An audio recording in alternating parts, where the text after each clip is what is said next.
Naptown Tuner here. Go ahead and like and subscribe. I just got done watching a YouTube short from a YouTuber that's got millions of subscribers. Look, I understand there wasn't very much time in the 60 seconds to explain everything properly. So that's where I step in, because I could tell that his grandpappy probably just taught him that, and he hadn't really done that many studs himself. So I'm going to teach you all the tips and tricks. First off, there's all kinds of different types of nuts that you can use. And you do not want to use the type of nut that already came off of it. For instance, you don't want to use the old nut. The old nut has burrs on it. It's already ate up. So then let's say I put a new nut on there. Well, this is a copper nut. I'm not going to use this one either. There's a difference between these two as well. This one has a big fat ring on the bottom. It's a lot beefier. And the brand new one I got right here is a lot thinner. And the washer's smaller, so that's a no-go. But not only that, these are crimp type nuts. You see how they're a little bit oval? So they might go on most of the way, but then whenever they get to the end of the crimp, it's going to get stiff. We don't want to use that type of nut whenever we're extracting stuff. For instance, those that came off of here were 12 millimeter. We can get the same type of nut in a 13 millimeter. That's going to give us more surface area. Step up to like this right here, a 13 millimeter. And this is not a crimp type nut. It's not oval. One right here where you can see the crimp on the very end a lot more prevalent. It's not oval. It's just got like a literal crimp on the end. What we could do is we could step up to a non-crimp 13 millimeter. And then we're going to make sure perfectly clean. We're going to take our wire brush and we're going to brush them.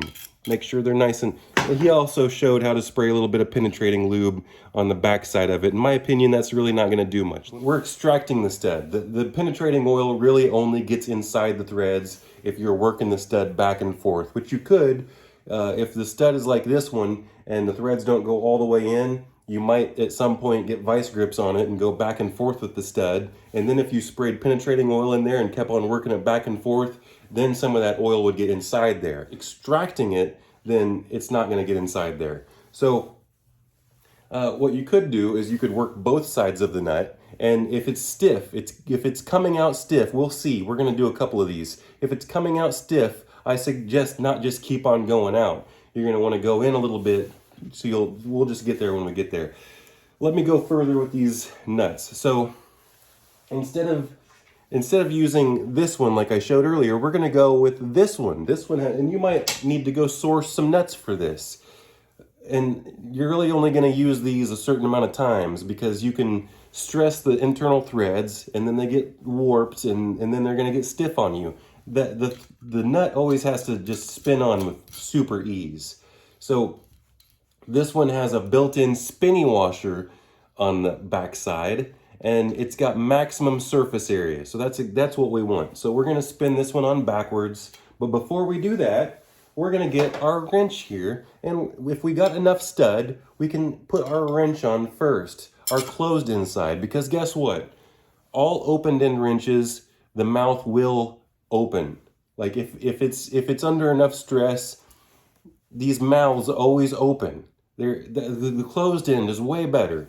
And not only that, but I also have a different type of wrench right here, a flare nut wrench. So this is going to give us, if we could employ this tool right here and get maximum grip and get through the stud, so that we don't have to use this silly open end on something like this. Remember what I said.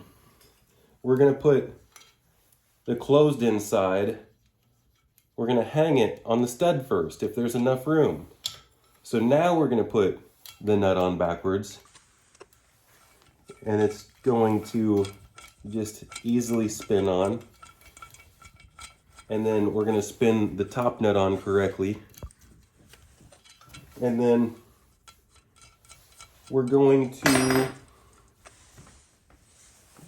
snug it all the way tight. You don't need to go crazy with it, but get it tight. We're not going to have to worry about rounding anything out. Another thing I could do is I could get a ratchet wrench on the back here. And a ratchet wrench would speed things up quite a bit if you have enough room to get the ratchet action on the back here. So what we're going to do is we're going to just get it all the way loose.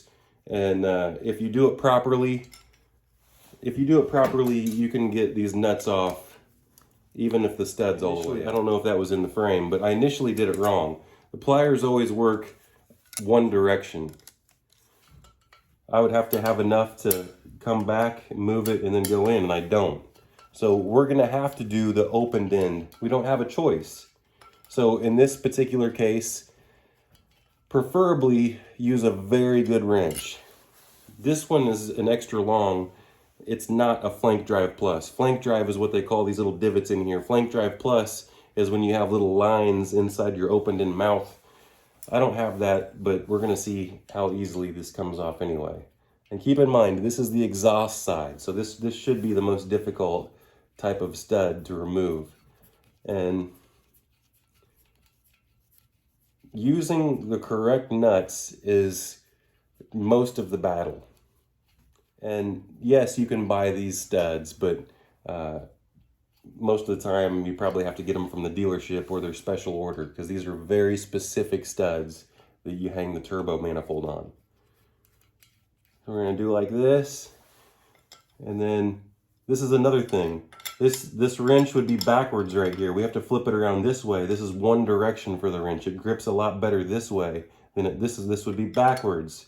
So we're gonna, and then I have to counter hold, and then see, counter holding it, this would be the wrong way. This would want to slip the jaws open. If I was counter holding it, I would want to put it in here like this. All right, now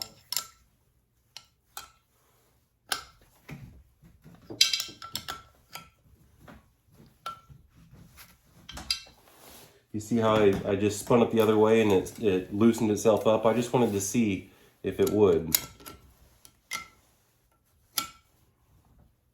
Tighten it back down, and then, see, this one's really tight. But I could go back in with it if I wanted to. This is when I would spray lube right here in these threads, because this stud is really tight. So instead of just cranking it out all the way, I'm gonna pull it out this way, and then I'm gonna push it in this way. And sometimes you just have to work it out a few times like that and spray a little bit of, that's when the penetrating lube does go inside there. And then it frees it up a lot more as well. Ratchet wrench method. We're gonna just speed this thing off. Get it nice and tight. Now watch this. Oh man. That's some flat rate money right there.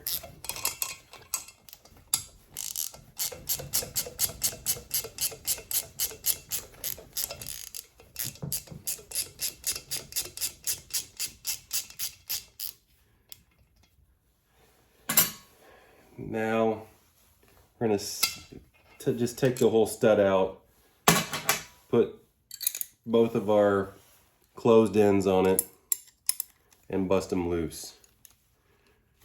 Just like that, and then they should both come off very easily.